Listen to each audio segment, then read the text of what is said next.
Hey everyone, Dale Daniel here, instructor for Airbrush University. And if you guys have watched any of my videos, you know I'm a big fan of Iwata airbrushes.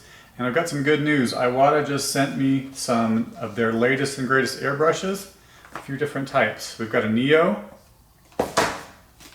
an Eclipse, and a Custom Micron.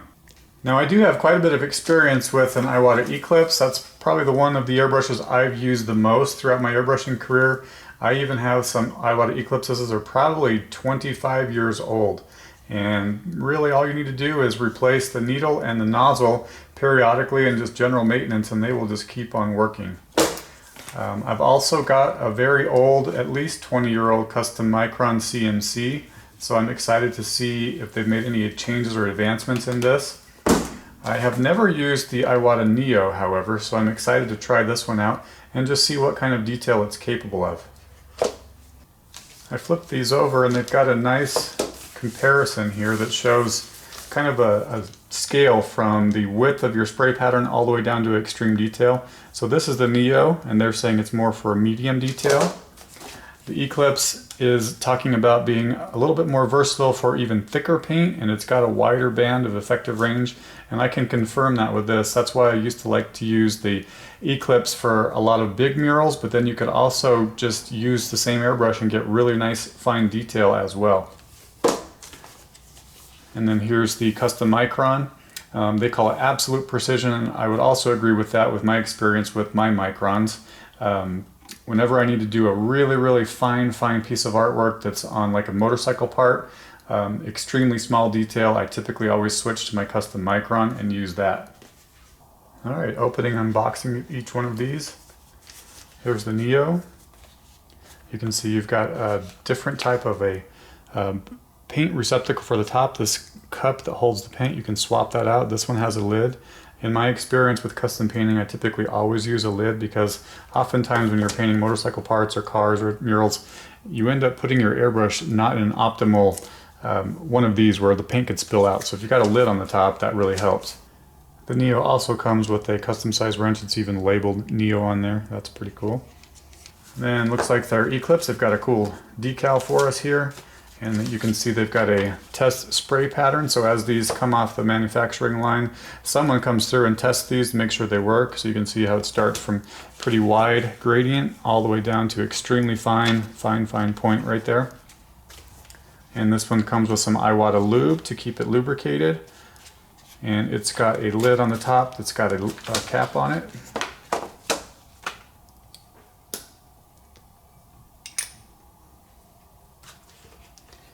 And then also a wrench to do some work on it. Alright, and this is the Iwata Custom Micron.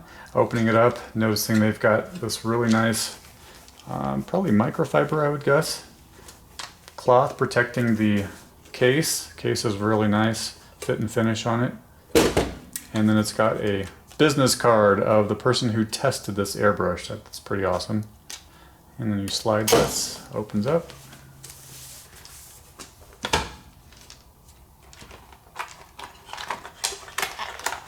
Instruction manual here, and looks like we also have a test piece of paper, so you can see this one starts off still large gradient all the way down to, I mean, that's as small as you can almost see with the human eye right there.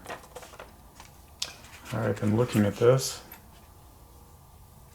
it looks like they've changed the design of the trigger. It's a little bit higher than my other one, a little bit wider, so that will probably be more comfortable to use. It also comes with an Iwata pistol grip handle. This is an air filter, keep your air clean and dry. Also some Iwata lube for lubrication. And it's got its own wrench that will work to take the nozzle off. Alright, I'm going to talk just a little bit about just what it feels like to hold these airbrushes. This is a nice sized airbrush. Sometimes when you use a really small airbrush, and even the Custom Micron, when you're painting for hours and hours and hours, it can kind of get to your hand. It'll start to hurt here. I find the most comfortable as far as overall size of the airbrush is the Eclipse. It's just a little bit bigger in my hand. Seems to be a little bit more comfortable for when you're airbrushing, 8 or 10 hours a day. Say you're doing t-shirts at a fair or doing a large mural or something like that. The Neo trigger feels nice.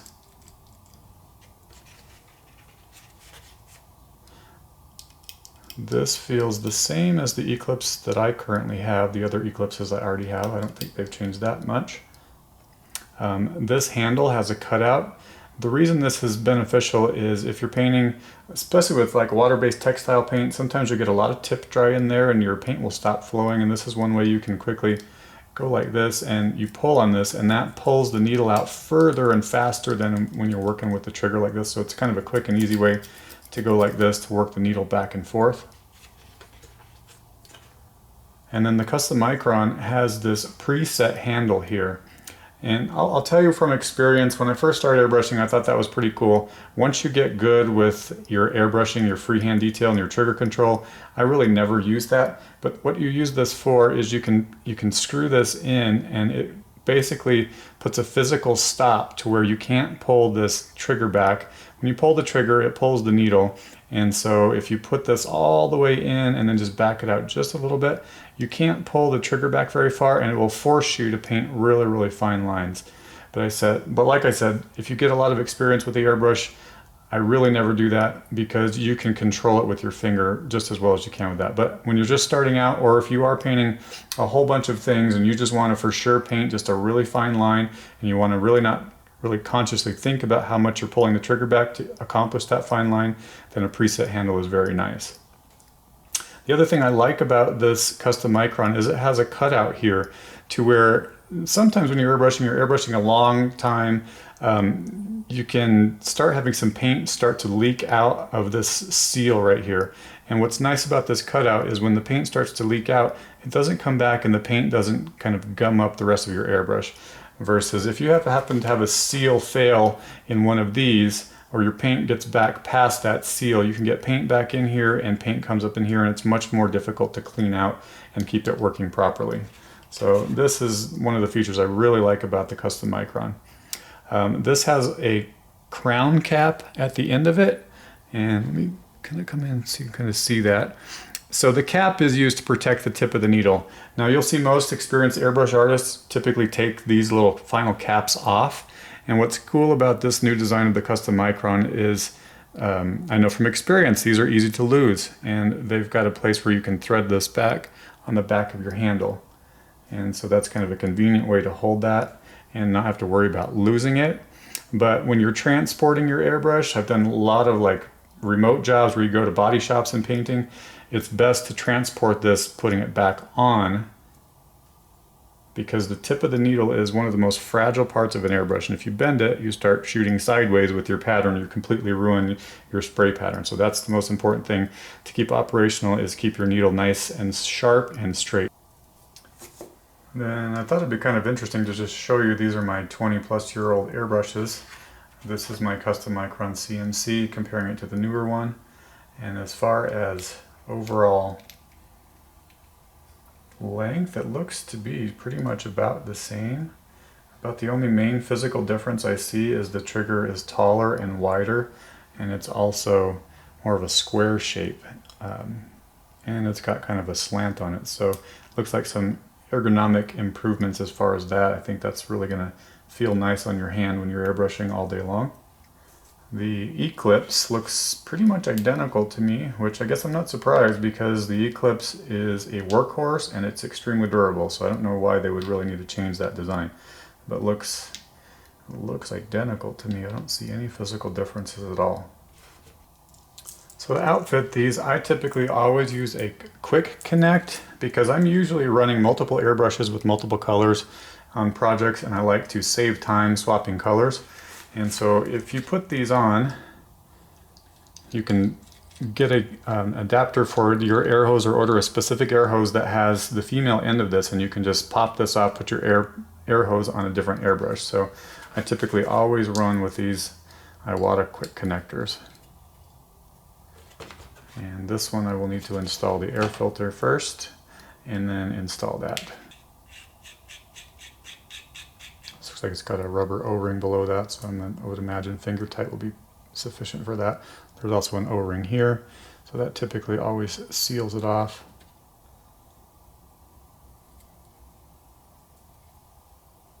Feels pretty nice in the hand with that filter.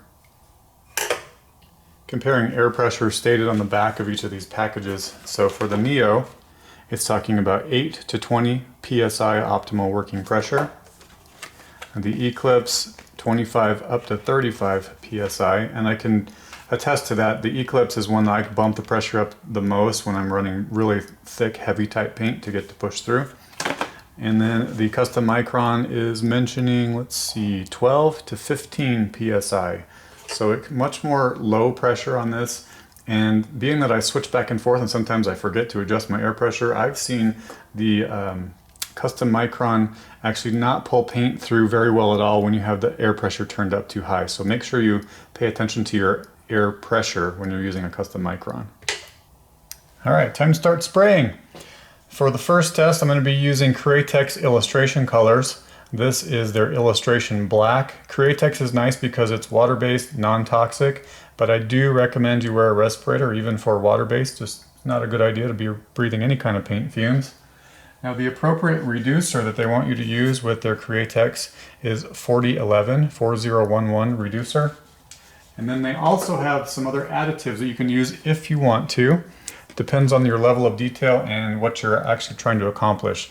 In my case, I do a lot of custom painting on motorcycle parts, car parts, and so if you add these additives in here, it will not only make the paint flow much more like solvent base, it'll flow better, but it also improves adhesion. So you can use 40-30 balancing clear. They also have a line of UVLS clears that work the same. And basically what you do is your paint reduction is approximately 10%. Now I can tell you that, but I can tell you I've never ever perfectly measured it. I just kind of guess about 10%, and depending on how the paint is behaving, I add more or less reducer. But these I typically only just add a few drops because I'm only mixing up a small amount at a time. That's the other thing with Createx paint is you don't want to mix up a whole big batch of this and then let it sit. You kind of want to mix up what you're going to use because they claim that it can decrease your shelf life if you add additives to your Createx paint and then put it back on a storage shelf. As far as stated on the documentation here on the bottle, this is even talking about 10%. So 10% is their recommendation. Again, I don't get too precise about that. I just put a little bit in as I'm mixing it up, and it seems to work fine. They do also recommend for Createx when you're adding these additives and things to mix it up and just let your paint sit for a few minutes before you start spraying, kind of let that chemical reaction take place. So to keep this comparison fair, I'm going to mix up my paint in one vessel here and use that in all three airbrushes. So I'm going to go ahead and take the Createx illustration black, fill it up to about here, and then put approximately 10% of both the 4011 reducer and the 4030 balancing clear. I will mix it up, let it sit a few minutes, and then we'll come back and start spraying. All right, I've got that paint loaded up in the Neo. Got it ready to spray. So we're going to start by spraying a large gradient, which means I'm going to keep the airbrush moving. I'm going to pull the trigger back as far as I can and see how big of a pattern. Also note my airbrush here is at 20 psi. Getting a really nice large pattern out of that. And then since I like to airbrush without this cap on, I'm going to take this off and let's start spraying a little bit finer. So here, now let's do a smaller line. Let's get it even closer to the surface, pulling it back. And you can see I'm just tapering down using the dagger stroke coming down here. So by the way, in this video, if you guys have any questions about what I'm talking about, check out airbrushuniversity.com. I'll go into great detail about everything I'm talking about, the dagger stroke, fundamentals of airbrushing, how to thin your paint, all that is all at airbrushuniversity.com. All right, zoomed in the camera here. And let's just try to make some really fine details with this.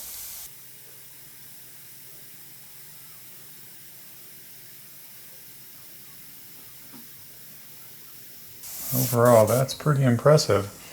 Now, since I've taken the cap off, I can kind of take off some of this dry paint, which typically forms with water-based paint. You do that periodically. So this Neo is doing a really nice job. Now I could probably add a little more reducer and paint even finer if I needed to.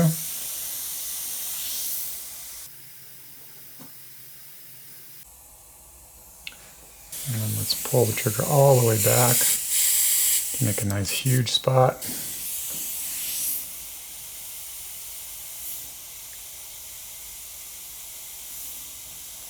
Make some very, very tiny spots. The trigger is nice and tall, so it's comfortable in your hand. So overall, very impressed with this Neo. It's working really, really well. All right, up next, let's test the Createx paint in this Iwata Eclipse. Starting off with a large gradient at the top. Works nicely. Medium. A little smaller. And let's do a real fine one. Tapering down.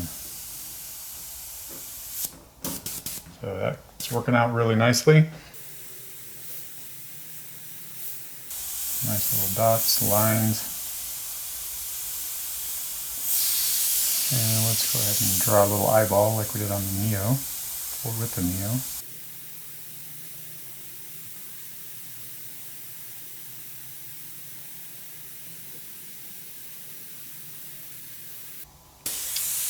And then let's blast another big dot and a bunch of little small ones.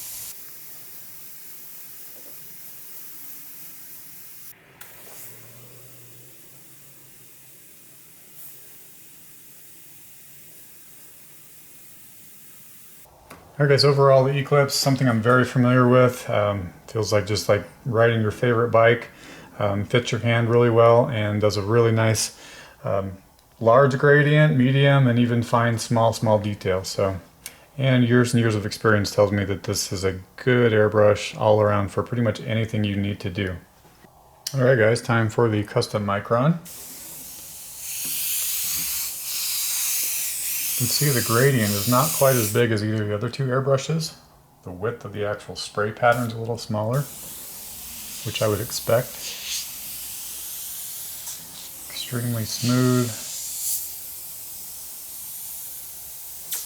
And now let's do a real fine line.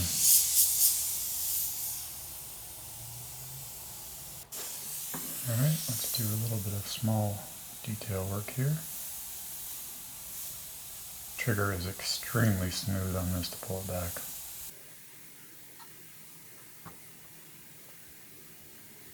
And even a little bit smaller eyeball with eyelashes.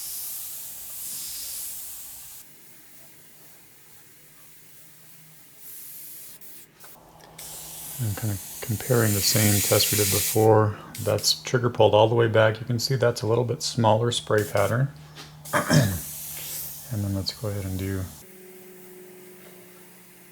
So these little dots I'm capable of just doing, almost looks like a mechanical pencil dot or like a period at the end of a sentence in pretty small font. Alright guys, I'm going to experiment now with adding a little bit more reducer to this paint, because when I look at my spray pattern for all these airbrushes, it's a little bit more pixelated than I would like, and I do typically reduce my paint a little bit more than 10%, especially for fine detail work. So I'm just going to add dropwise a little bit more reducer into here, and let's see what this Custom Micron really can do. Alright, here we go. Like I said, more reducer, probably maybe another 15 to 20% more. You can see that is so tiny. Now if it stops flowing like that when you're doing extreme detail, you know, I've got that crown cap off. I'm going to very carefully take this needle and pinch that paint off. Just do some little spots.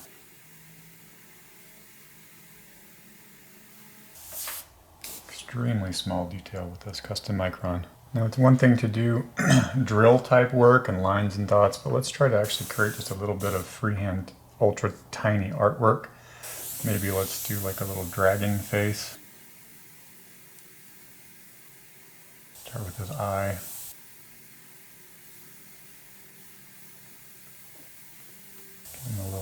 control. And this is one of the best ways to really work on freehand airbrush control, is just to doodle with an airbrush like you do a pencil. Like I always did in school. Instead of paying attention, I was always drawing something. Giving little teeth.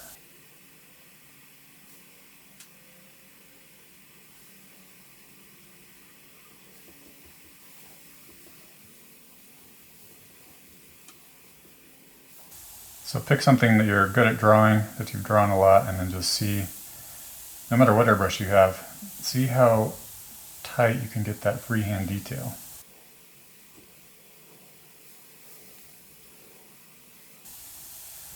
You can give it some small texture.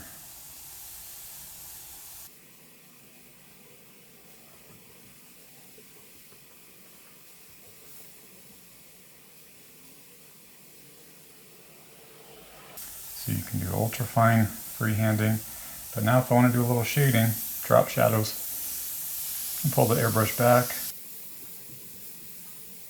and you have a little bit softer, bigger gradient. Some random texture pattern onto the skin.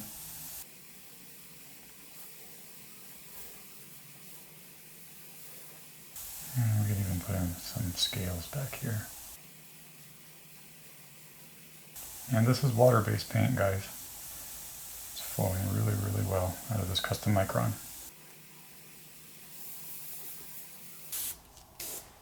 And you can see how small that is if I put my fingernail up in there. Alright, it's time to test these 3 airbrushes on solvent-based paint. Up first, I'm going to test it on Inspire airbrush paint. This is one of my favorite solvent-based paints to use. I will again use black base, so I'm comparing black to black. And black typically is one of the colors I use the most when I'm doing airbrushing. And it's real simple. With the solvent-based paint, you have your base coat and then you have a reducer. And I've found with Inspire-based paint, their slow category of reducer seems to work best even for white, which white is typically the one that will spit the most for any type of airbrush paint. I also like to use House of Color airbrush paint, but mostly for my murals, Inspire has kind of taken over my entire palette just because they've come out with so many nice colors and the paint flows really nicely. Alright, we're going to do the same pattern. We're going to start with a real large pattern, pulling the airbrush trigger way back. This is the Neo, the Iwata Neo. So you can see that's a nice smooth gradient. I'm getting a nice wide pattern. And then let's do the same kind of intermediate size line.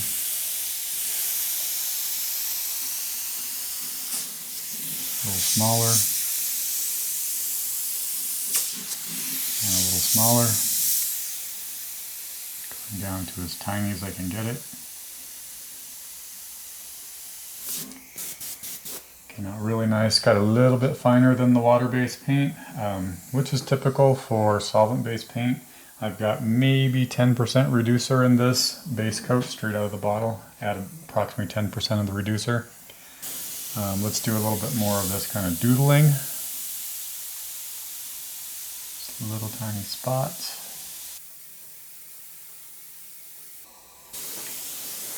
I'll do a few more of those similar shapes.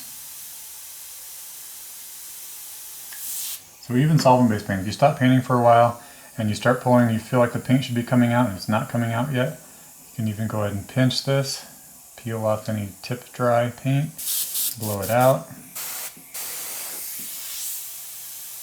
There we go.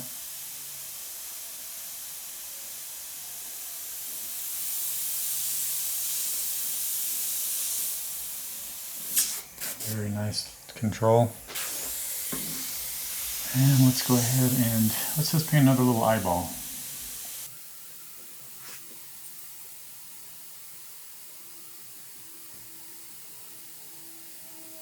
Using little dagger strokes to make these little eyelashes. So extremely nice on making fine detail. And even if we do some little starbursts. Very nice. And let's do one more, just pull straight back, see what kind of a big spray pattern we get. you can see this Neo is capable of doing a really wide pattern all the way down to extremely fine. Even the little eyelashes were okay. You can see how small that is in relation to like my fingernail there. Next up, let's test the Eclipse with that same exact paint, same exact drills. Now I'm noticing this Eclipse with the 0.35 tip is not quite as wide of a spray pattern as that Neo is. And the Neo, they call this an N3 head system. So that's pretty impressive that that Neo can put out such a large spray pattern. Alright, let's go ahead and do an intermediate line.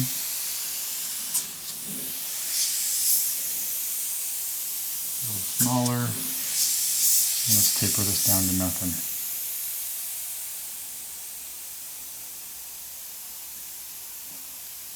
Slowly releasing, the trigger is working its way forward and the airbrush is getting slightly closer to the surface as I come down to this really fine point right there.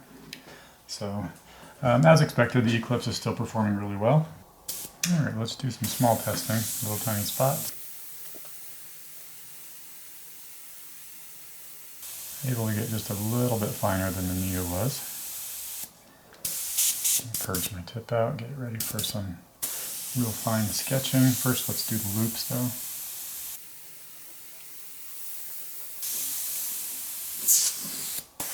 Very nice. And another little eyeball. Definitely seeing a little bit tighter detail on this one compared to the Neo. Not a ton though. Some little eyelashes in.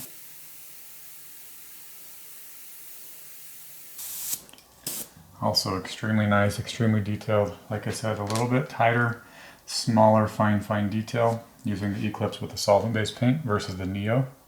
And then one last spray of just pulling the trigger all the way back and just seeing what kind of spray pattern we can get.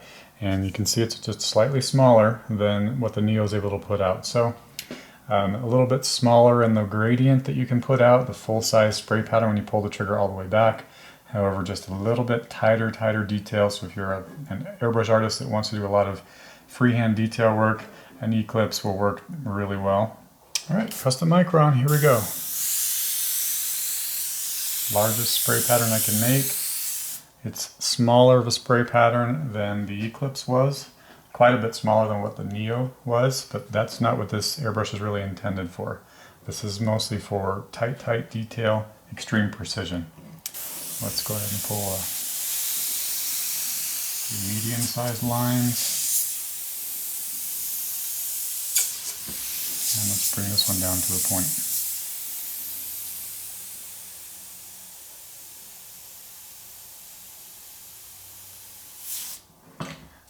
Down to almost, probably smaller than a mechanical pencil line there at the very end. All right, let's do some similar tests. Large spots going down to smaller, extremely tiny. Do some loops.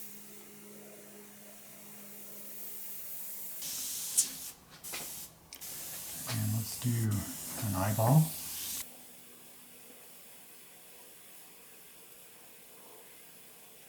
I'm noticing the trigger is even more responsive than the Eclipse. And these little eyelashes I'm able to make tinier than the other two airbrushes. Very small. Let's see what this pattern is. So you can see that's probably about half the size of the other airbrushes. They were out about here from the edge of the pigment to the edge of the other atomized pigment, and this one's down here. But I'm able to pull these really tiny details. So like with the water-based paint, let's take this Custom Micron, let's see what it can really do with some freehand, just kind of impromptu sketching of a dragon face.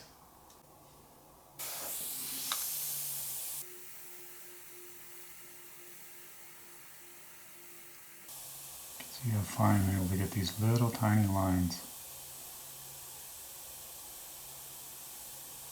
That is smaller than you could do with a sharpened pencil or a 0.5 mechanical pencil.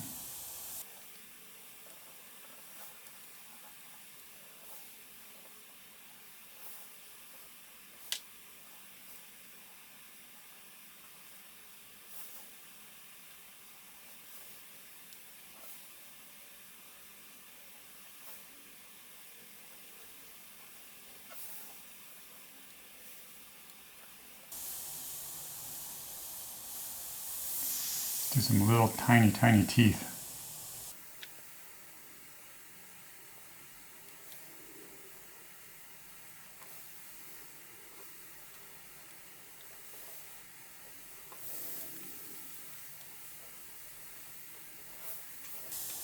Let's give them some horns. Some of those little lines typically see in fantasy art. Horns.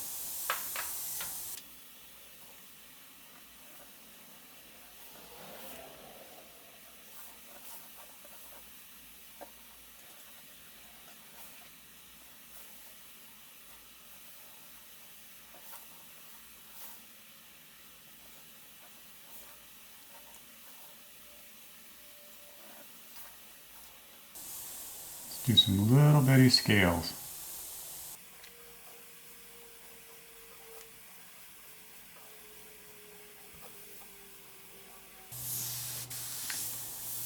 So that's all mostly just real fine line work, but then we'll also take this micron, we'll come back and we'll do a little shading. So I'm just pulling the trigger back a little further. The needle is further away from the surface.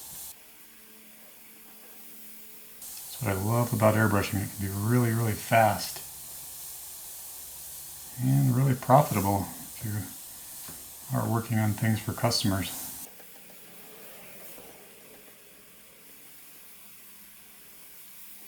Some shadows.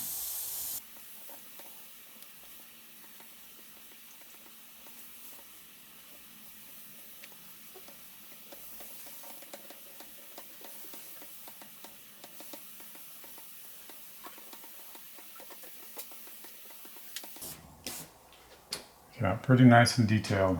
All three of these brand new airbrushes performed really, really well, both with water base and with solvent paint. So which one should you get? It depends on what you're going to want to work on, what you're going to paint, what your application is.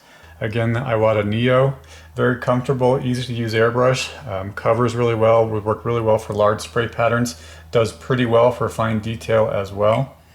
And then my proven, trusted workhorse from over the years, the Iwata Eclipse, is still one of my favorite. It's probably still the most comfortable in my hand because it's slightly larger and it's capable of large gradients all the way down to fine detail. But still, my favorite for ultimate fine detail is the Custom Micron. This one's the CM-C, and just able to produce really, really, really fine detailed artwork with this. And some of the advancements they've made with the ability to store the cap here and this little bit more comfortable trigger is really nice, in my opinion, for the changes they've made to this. If you want to see these really put to the test, check out airbrushuniversity.com, because I will be using these airbrushes for upcoming airbrush lessons. Airbrushuniversity.com has right now over 165 airbrush lessons, starting from beginner all the way to advanced. And what I'm doing with these airbrushes is going to start using the Neo will be for beginner type airbrushes. Intermediate type airbrush skills will be with the Eclipse, and anything ultra fine detail for my airbrush lessons will be done with the Custom Micron.